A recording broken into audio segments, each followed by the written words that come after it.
পৰা আউট কেজৰিৱাল দিল্লীত ভৱিষ্যত আম আদমি পাৰ্টি 27 বছৰৰ অন্তত দিল্লীৰ মসনদ দখল বিজেপিৰ তৃতীয়বাৰৰ বাবে মুখ্যমন্ত্ৰী হোৱাৰ স্বপ্ন ভংগ কেজৰিৱালৰ অহংকাৰৰ ৰাজনীতিৰ কাল হ'ল নেকি অৰবিন্দ কেজৰিৱালৰ দিল্লীৰ দৰে একেই দশা হ'ব নেকি অসমতো দিল্লীৰ বিধানসভা নিৰ্বাচনক লৈ ৰাজনৈতিক মহলত ব্যাপক চৰ্চা চলিছে অৰবিন্দ কেজৰিৱালক ওপৰাই বিজেপিয়ে ক্ষমতা দখল কৰাৰ পাছতেই ৰাজনৈতিক মহলত এতিয়া সৰ্বত্ৰে চলিছে চৰ্চা দিল্লী বিজেপিৰ অভূতপূৰ্ব সফলতা অৰবিন্দ কেজৰিৱালক হৰুৱাই ক্ষমতা দখল ভাৰতীয় জনতা পাৰ্টি দিল্লী বিধানসভাৰ 17খন আসনৰ ভিতৰত ভাৰতীয় জনতা পাৰ্টিয়ে 48খন আসন লাভ কৰাৰ বিপৰীতে আম আদমি পাৰ্টিয়ে 22খন আসনতে সীমাবদ্ধ থাকিবলগীয়া হয় লগতে কংগ্ৰেছে কোনো এটা সমষ্টিত জয়লাভ কৰিবলৈ সক্ষম নহল দিল্লীৰ বিধানসভা নিৰ্বাচনত অৰবিন্দ কেজৰিৱালৰ লগত মনীষ চিচোদিয়াই শোচনীয় পৰাজয় বৰণ কৰিবলগীয়া হয়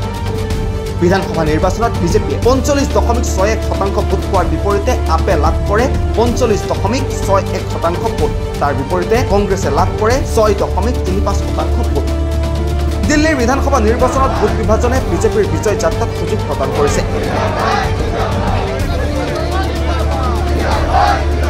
ভোট বিভাজনৰ ফলত বহু সমষ্টিত বিজেপিয়ে বিজয় পতাকা উৰুৱাবলৈ সক্ষম হৈছে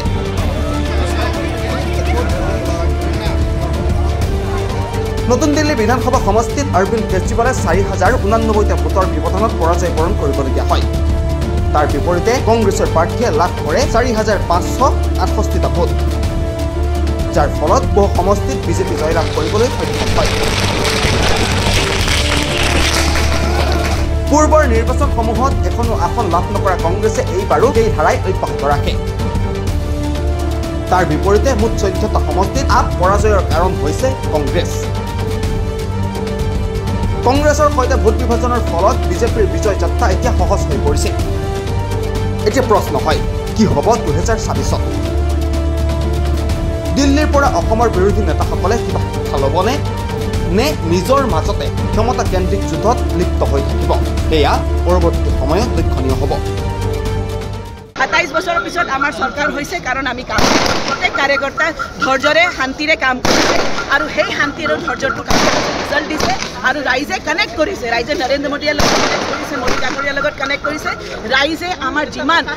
আমাৰ ডক্টৰ হিমন্ত বিশ্ব শৰ্মাই ৰেলী কৰিছে হাজাৰ হাজাৰ মানুহ তেওঁক চাবলৈ আহিছে কাৰণ ৰাইজে ডাবল চৰকাৰৰ ওপৰত বিশ্বাস কৰিছে ডাবল ইঞ্জিন চৰকাৰ আমাৰ ভাৰতীয় জনতা পাৰ্টি দি আছে ষ্টেবিলিটি ভাৰত দি আছোঁ সেইকাৰণে কৰিছে অৰবিন্দ কেজৰিৱাল খুব নিজে হাৰিছে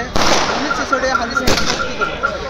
অৰবিন্দ কেজৰিৱাল ভাল কাম কৰা নাই কৰাপশ্যন কৰিছে লুণ্ঠন কৰিছে মিছলীয়া কৰিছে আৰু ৰাইজে কৈছে কিমান দিন মিছলীয়া কাম কৰিব আৰু সেই কাম আজি ৰাইজে গম পাই গৈছে যে কৰাপশ্যন নচলে আমাক ডেভেলপমেণ্ট লাগে ভাৰতীয় জনতা পাৰ্টিত কৰাপশ্যন ডেভেলপমেণ্ট আছে বিকশিত ভাৰত আছে আত্মনিৰ্ভৰ ভাৰত আছে আমি স্বচ্ছ পানী দি আছোঁ আমি ঘৰ দি আছোঁ আমি ৰাজনীতি দি আছোঁ আমি আয়ুষ্মান কাৰ্ড দিছোঁ আমি ঘৰ বনাই আছোঁ য'ত ঝুঁকি আছে তাতে ঘৰ দিম সেই এটা যিমান প্ৰমিছ আছে যিমান প্ৰমিছ আছে সেই প্ৰমিছখিনি আমি পূৰ্ণ কৰিছোঁ আৰু এতিয়া 2500 টকাকৈ দিয়াৰ কথা এটা আছে মহিলাসকলক আৰু ধুনীয়াকৈ ৰাস্তা মই নিজে গৈছোঁ ৰাস্তা লেতেৰা ৰাস্তা পানী পৰি আছে আপোনাৰ চিৱেজ নাই একো নাই লেতেৰা পানী খাবলৈ দি আছে কেজৰিৱালে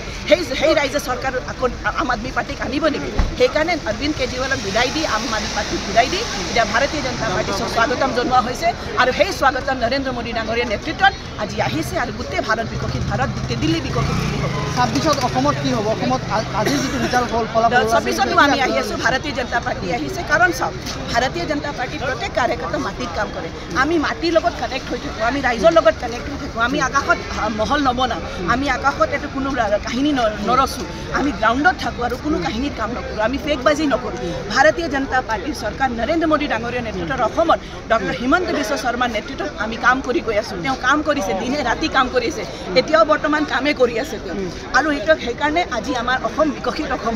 হ'ব গৈ আছে আপুনি GSDP চাব আমাৰ কিমান আগবাঢ়ি গৈ আছোঁ ৰেটিংটো আমাৰ কিমান হৈ আছে সেইখিনি চাবলৈ আৰু এটা সপোন আছে ডক্টৰ হিমন্ত বিশ্ব শৰ্মা এটাই সপোন আছে আমাৰ অসমক 5 নম্বৰ ৰাজ্যৰ মাজতে লৈ যাব আৰু সেই সপোনটো তেওঁ পূৰ্ণ কৰি আছে নৰেন্দ্ৰ মোদী ডাঙৰীয়া আছে গোটেই নৰ্থ ইষ্টক অষ্টলক্ষ্মী বুলি ভাবি আছে আৰু সেই অষ্টলক্ষ্মী ভাবাৰ কাৰণে আজি নৰ্থ ইষ্ট আগবাঢ়ি গৈ আছে আৰু দিল্লী কি কৰি দিছিল অৰবিন্দ কেজৰিৱাল বেয়া কৰি দিছে ডেভেলপৰ নামত জিৰ' কৰি দিছে ছিংগাপুৰ কৈছিলে লণ্ডন বনাব ছিংগাপুৰ বনাব বানপানীত 65 মানুহ মৰি গৈছে কেনেকৈ বানপানী হৈ গ'ল চ' আজি গোটেই কামখিনি যদি আপুনি চাব আমাৰ ইমান গ্ৰাউণ্ডটো ৰেডি হৈ আছিল কাৰ্যকৰ্তাই ৰেডি কৰিছে মোদীজী ৰেডি কৰিছে যে ৰাইজে ৱেলকামিং কৰি বিজেপি ৱেলকাম কৰিছে ধন্যবাদ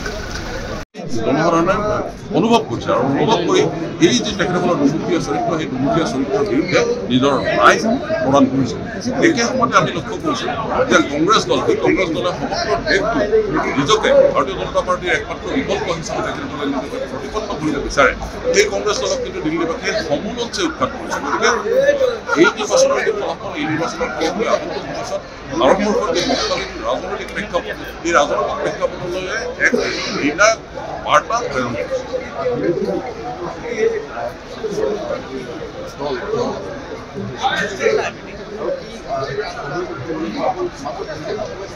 Bureau Report,